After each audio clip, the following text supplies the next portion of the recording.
Welcome back to my channel. I'm Overlord, and today I have a question for you. Have you ever thought of a place where you can go where you can just be yourself? A place where you have your favorite critters running around that's nice and isolated, so you can have a breather? A kind of fortress of solitude that you can always come back to in order to reorganize and recenter? If you said yes to any of these, then you know what it's like for the Overlord to come back to his dark tower in Overlord, Raising Hell. Speaking of which, I'm going to be covering the lore and backstory behind that very dark tower. I hope that you guys enjoy hearing about it as much as I like hyper-focusing on it for a few minutes. But where to begin with a video covering the dark tower? Well, I suppose the best place to begin with would be where you begin, within the first 15 minutes of the game, and weirdly enough, it's also where the game ends. That's right, my friends. Let's get all dark and damp and ghoulish by heading down to the crypt. Whee! Oh god. Where am I? Uh-oh. Well, while I'm here, let's get started. The crypts and foundations of the Dark Tower are filled with old coffins, as well as having incredibly old stone architecture and art depicting minions and overlords of ages past. In fact, it's really heavily implied that the crypts and foundations are the oldest parts of the Dark Tower, since the architecture and building materials differ so significantly from the rest of the tower on the upper levels. Where above, there is fine stonework and newer, more shiny furniture and details, below it almost seems primitive in the make and scale of the ancient passages and walkways. The crypt is also where overlords of ages past are implied to be kept, even though you don't directly see them, and it shows that the tradition of carrying on evil has been going on for a very, very long time. As you walk out of the crypt, you enter the center of the Dark Tower's foundations, and here is where we find two major things.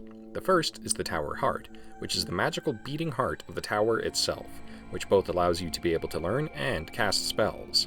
And it focuses the energy of the tower to teleport you to different shrines in all kinds of lands around the Dark Tower. The second is the Nexus area, where all 4 kinds of minion hives can be stored, which is in the same area. There's a spot for a brown minion hive, a spot for red, a spot for green, and a spot for blue respectively.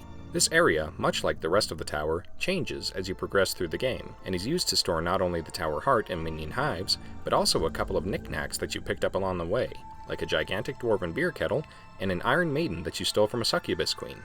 I'm not even exaggerating there. There's also an entire cavern located underneath the foundations that stretches for a good bit, filled with all kinds of hazards, from magma streams to nasty poisonous plants that deal more damage to you and your minions than you'd think is reasonably possible. This particular cavern is also filled with ancient stone monoliths and archways, decorated with minion and overlord artwork, really hammering home how old this place would have to be. At the end of this cavern is the very arena that the old Overlord and new Overlord have their final showdown.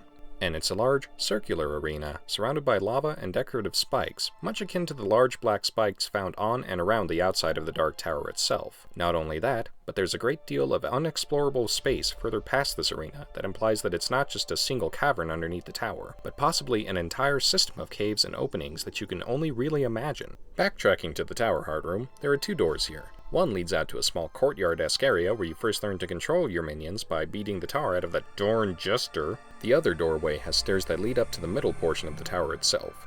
Here's the throne room, and at the beginning of the game, it's entirely run down and broken apart. Support pillars are cracked and dismantled, and the throne itself is damaged heavily.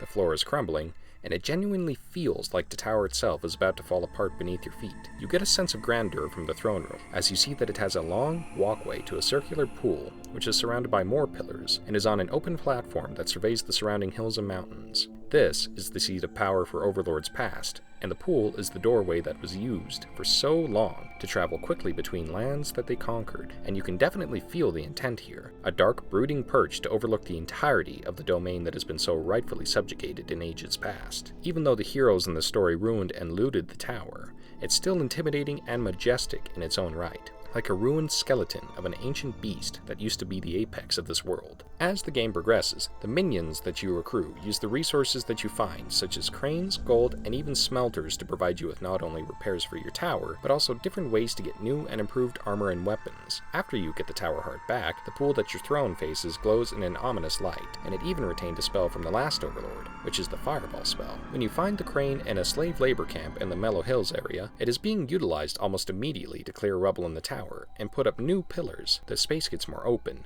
Wooden support beams and scaffolding tailored to minion sizes pops up, and you get a sense of regaining some of the glory that you never got to taste yet.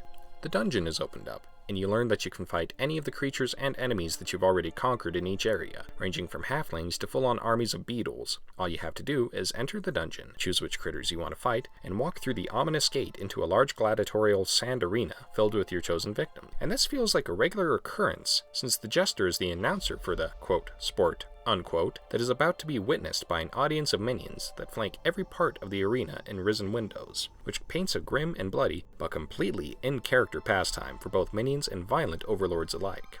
After you get your first smelter from Mellow Hills, you learn that the forge is opened in the tower, diagonally to the opening to the dungeon. Here, a minion named Giblet is the Forge Master, and helps you to modify your current armor and weapons, and forge entirely new and unique pieces. You also learn that to forge or improve armor and weapons, you literally have to sacrifice minions to the forge, using their innate magic and life force to power and hone your crafting recipes. A bit morbid, but apparently they're happy to do it since they live to serve. And die, I suppose. I mean, heck, they rebuilt an entire ruined tower for you after all. After you meet Rose for the first time, you learn that you can enter the upper living quarters of the Dark Tower, which hosts a number of rooms. A bedchamber is present, along with a dynamic treasure room that fills or empties with piles of gold, depending on how much you stockpile or spend. There's a room that remains empty until later on in the game, where it can either be made into a torture chamber or a botanical garden, depending on which mistress you chose. There's also the tower modification room, where you can choose what banners you fly, what decorations are present in the tower, and the style of throne, and even what spiky upgrades you add to the outside of the tower.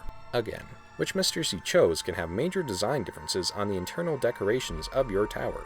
With Rose, you can have a very orderly and organized tower layout that doesn't go too hard on the evil motifs.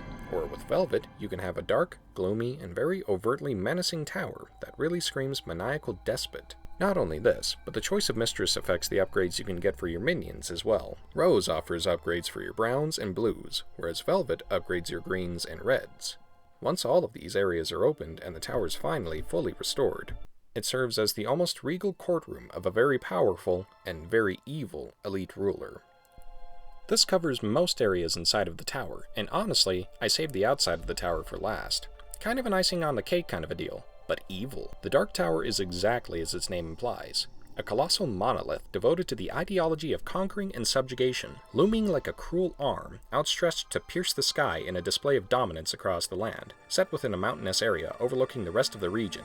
It stands as a silent but effective sentry over the domains that it connects to, available at a moment's notice to open a tower gate to allow the Overlord and his legion of trusty minions to enforce their iron will. Well everyone, that covers the Dark Tower from Overlord and Overlord Raising Hell. It's one of my favorite aspects about the game, and to this day, the experience of rebuilding the heart and throne of your evil empire sticks with me as a fond memory, and I'm sure many others feel the same. So, 2 things. First, I wanted to say thank you to all of you guys who are watching my videos so far, and liking and subscribing if you have. I genuinely did not expect to get so many positive reactions this quickly, and honestly, it does my heart good. I think the Overlord franchise is severely underrated, and I'm pleasantly surprised to find so many people are like-minded in that way. Secondly, I wanted to lay out my plan for videos moving forward. I was going to cover the 3rd Overlord, the 2nd Overlord, and the heroes before I move on to Overlord 2, plus maybe a couple of short videos here and there in between. I also have a plan to cover the next couple of games after I'm finished with the Overlord franchise. It's a bit of work and a bit time-consuming to make these videos, but honestly I'm having a lot of fun. There isn't exactly a set schedule either for videos, but I certainly do enjoy making them in between work, so I'll keep you guys posted on what's going to be coming out in the future. But I digress, and I wanted to say thank you guys so much for watching again. I'm Overlord, and I look forward to seeing you guys in the next video.